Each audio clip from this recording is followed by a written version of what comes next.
I lived in South Peak. That's Cap's neighborhood. Right? Oh, Those were all shit. my people. But then I went to St. Anthony's on Beach Street, and Scott was my boy. I knew Scott since kindergarten. Dang. You know what I'm saying? So we all went at St. Anthony's. Remember it was Arrow, me, Scott, Shane, SM was there, Jester. Right. Remember Jesus, Jester? Yeah. Evil's brother went to that school.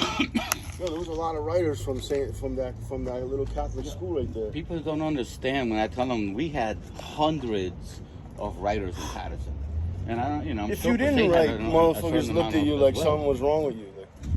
Okay, so you gotta understand, there was no internet, right? There was no billboards. There was no way of communication. The only communication that you had was getting up, so people would see it. So yeah, getting up. Illegal, seeing it was the best part. You had to do the drive-by. Yeah, exactly. That was the best part. Right? That's benching, right? Yeah. All right, what do you got going on here, Teck? Oh, he's doing a simple piece. Nothing, just the chat, hang out with the guys. Yeah, so it's just as nice to get out and paint with some guys you ain't painted with in a minute? Exactly. Nice. Yeah, I mean, I drove all the way from Delaware. Oh, really? Yeah, I had a grandkid yesterday. Oh, congratulations. Thank you. That's fantastic, man. So, God bless him. Thanks. So yeah, that's about it, man. Just having fun, nice day.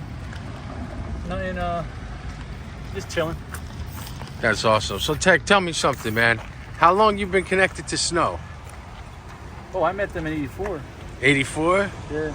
So 84, I met them. Yeah, that was a while ago. So you and Snow been on a lot of walls together? Yeah, me and Snow have, yeah. Snow, how many walls have been done together already? At least a dozen, right? More? Yeah, more than that, right? Yeah.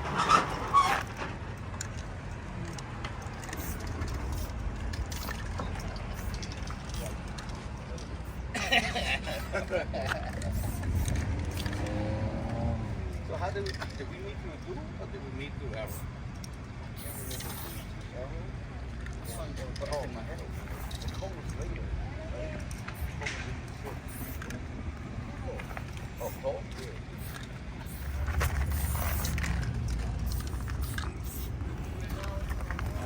Let me know if I'm in your way, Teck. Nah, you're good, brother. I've dealt with worse. All right. Especially when you're doing shit illegally. It's not too many. It's not very often I get to record a legend other than Snow. Oh, appreciate it. So this is a very cool moment. So where are you from, Teck? Where am I from? That's a good question. Born in Hackensack, raised in Passaic, been everywhere. And got into graffiti when you were how old? 11? Wow. Yeah. Dropped out of school and everything. And just pursued art. Well, not art. Graph.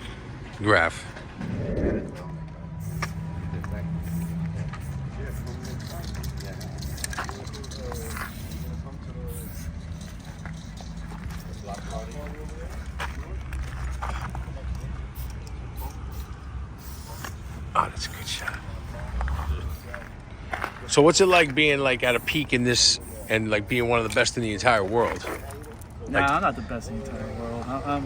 I'm just a guy that likes what he's doing. Yeah, I mean, but and keeps your up. skill set is just unbelievable. Oh, I appreciate it. Thank you. I mean, it is just incredible. Keeping up with the times. I got still more to give, but once Oh, you guys totally relevant.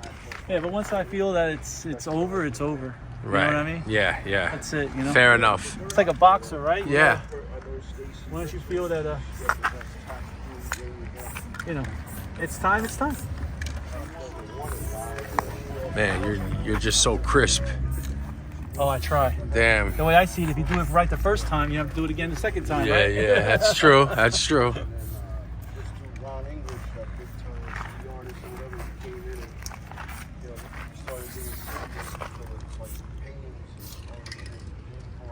That's a great shot.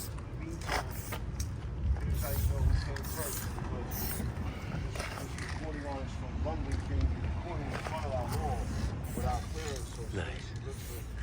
When it got on it, won a settlement, and who did they pay? Hep. They didn't pay Ron Higgins, they paid Hep. So now you know who paid. Going that way. Okay. Teck, any legal advice dealing with the law as a writer? Don't get caught. Oh, listen, if you get caught, you keep your mouth shut, don't rat nobody out, and do your time like a man. For foremost, right? Then after that, right? Be smart about it. Don't talk a lot because you're gonna give up a lot that they don't know. Remember, cops, they're only gonna know what you tell them. That's in any crime, right? Because he has caught you. So that means he has got there. So the more you blab, the more you're building a case against yourself. You get caught, fine. All right. You doing that? No. But we just caught you. No, you didn't. We're gonna go to jail. Okay, take me. But you're gonna go to jail. Okay, let's go. I don't know why, but let's go. Exactly. But believe me, if they got signed, they wouldn't even be talking to you. You'd be in that car in 2 seconds. You gotta stand something. When it started, there was people doing rollers in parking lots, so airplanes can see it off the airplane. Before trains, yes. There's a case called Evil Eddie. Other people. So they say the stick of E would be this whole street. Holy shit. Zar, tell us about the sketch right here. What's up? The sketch that you do this before you go to, is this a normal practice for you? You sketch it out first on paper and then you put it on the wall? Most of the times, yeah. Pretty much I always like to use a sketch. That's how you like to work? Yeah, definitely. This one has a special meaning, you know. Snow hooked me up with the skeleton of it. Oh, I didn't bring it with me, and he's like, yo, make it your own, you know. So it's an honor to be able to do something in the similarity of his style, and I'll make it into my own, and Right, you know, right. his homage for the lettering, you know. But Beautiful. so it's pretty good. Yeah, I like to guide myself with a sketch, so that works out for me pretty good. Okay.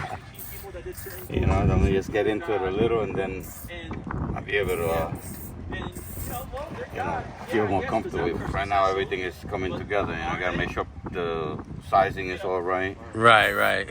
But that's another story, right? So, you know, you just gotta.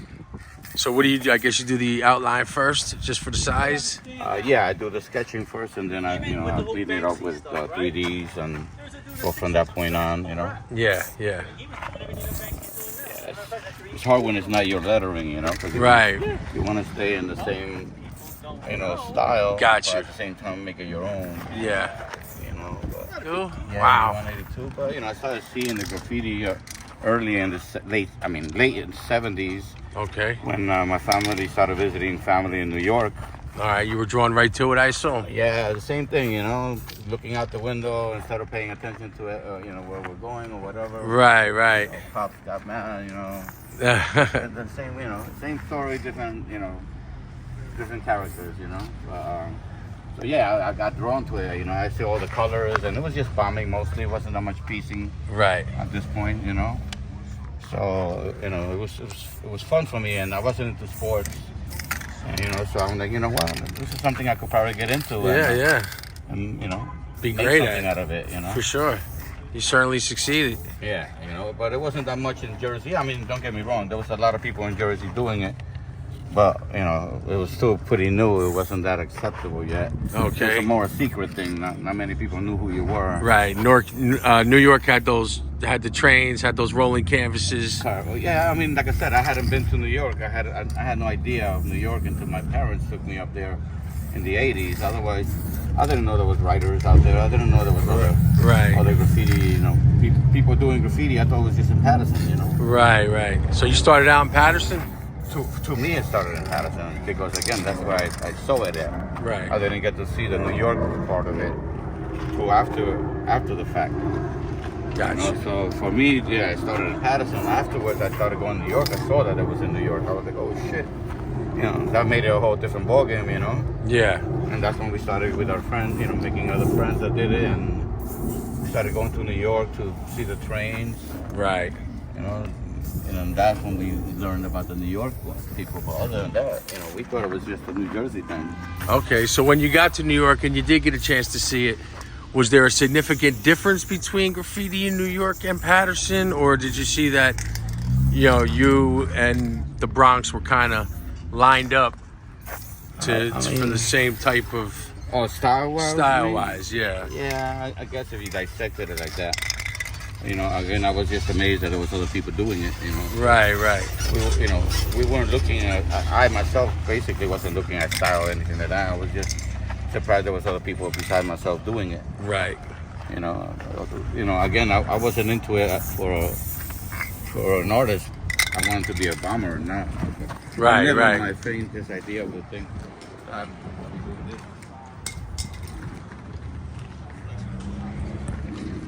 So it starts out, you just bomb everything? Yeah, I just You know, you just bomb everything? I just wanted to see my name everywhere I went, you know. Got you. That was my whole thing, you know. I mean, like I said, it wasn't that many pieces out, you know, so it's not like everybody was like, oh, wow, I want to be a painter. Right. Again, I wasn't artistically born like Teck here. Right. You know, he can draw his ass off. He can draw anything he wants. You know, he's amazing. Yeah. I didn't. He is. I had to learn how to draw and figure out how to make it work for myself. You know, so it's a different situation. Well, when I started going to high school, the jean jackets and the pants were in style. Got you. You did a lot of painting. I went to Eastside High School, so it wasn't an easy school to be in. Right. So, being that I was already up in, you know, all over Patterson, I was able to, you know, make friends a lot easier. Or people wanted to, you know, once they knew who I was, you know, it was easier for me to get, you know, Right, get away right, from being in trouble. right. So, you know, that's when I started doing jean jackets for people. And I was Okay. like, oh shit, you know, I can make money out You of can this. make this a business, right? Yeah, you know, and then after a while, we, you know, we did a lot of damage in the city and all that. And a group called Inner City Ensemble looked us up, made a deal with the city that if they could make us stop doing the graffiti, they would give us a place to do our art. But we had to sign contracts that we couldn't do nothing, you know. So did that work out, or that just? So, you know, we had to think about it. We were young, you know, we weren't thinking about money at that Right, time. You know? right. We didn't, again, nobody thought about this as a business in that time. Right, right. So then, you know, we talked about it, you know, with 14, 15, 16-year-olds.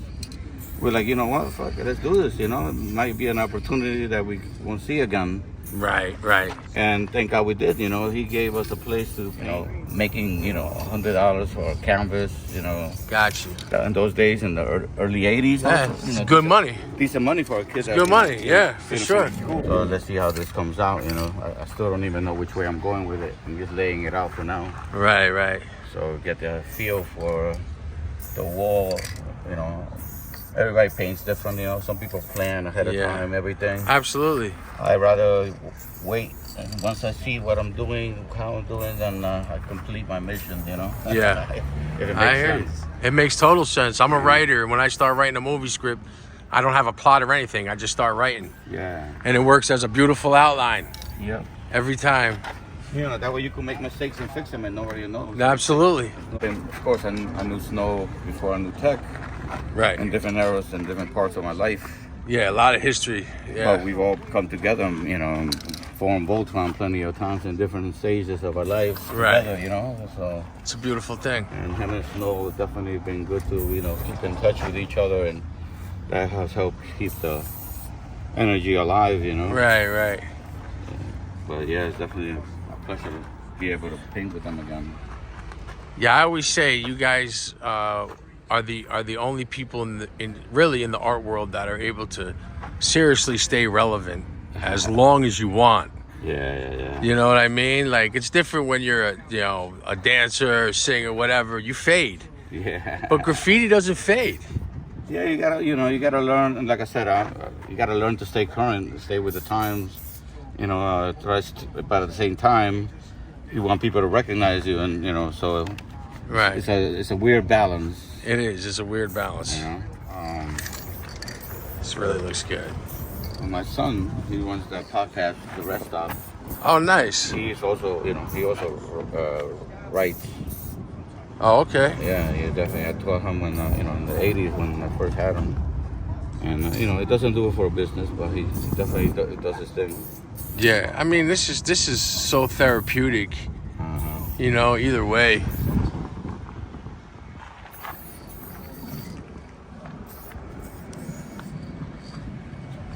So here we are in Newark, New Jersey. We got Snow, Teck, and Zar painting on a wall. First time in a long time. It's a pretty epic moment in the graffiti world. Come over to Snow. Snow hasn't started yet.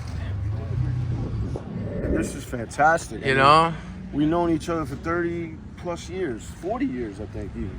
It's crazy. It is crazy. This is history in the making. Every time any of us paint, especially originality, man. Wow. So how many years of history of graffiti are on this wall right now? Whew. I got 47 myself. So, Jesus Christ. Production is you gotta have a symphony. The tighter the symphony, the better the production. You know, people have to be symphonic minded. So if you're coming to a wall and somebody's art directing it, and it's their concept and they're putting the theme together and all that, and they just ask you to paint your name, you know, you come in, you paint your name, and you blend in. It's like you're coming in, you're in the string section. So you want to blend in with the symphony of what's going on in the moment. So that's my only rule per se, is to come with an open mind so you can collaborate. Most people don't really do that in my experience, so I just kind of took over and created my own symphony. That's it. One-man symphony. 20-piece orchestra coming right at you right now. Brick City, New Jersey. You got any war stories you want to talk about? Ooh. Good battle story or war Maybe when I start filling in, I'll talk about the war. So how'd you guys wind up in Newark, New Jersey today, Carmelo? This wall belongs to one of our boys, Torch Fuego. He's a local artist. He green-lighted this? It's his wall. He gave us permission. He gave it to Teck, and Teck put this together so that the three of us could come and spend the day together, you know, talk about old times. Doing a rest stop podcast. Sinking in with this today, so yeah, very cool. It's fun. We got yourself here, Michael Capoletti, That's aka right. Diceman, aka Blackie. The last 30 years, 31 years actually, I was lucky enough to catch him when I was 19, when he was, can't even say he's in his prime because he kind of never left his prime. And like me and Zar were talking about, you know, it's one thing that you guys are still relevant in the graph game. Yeah.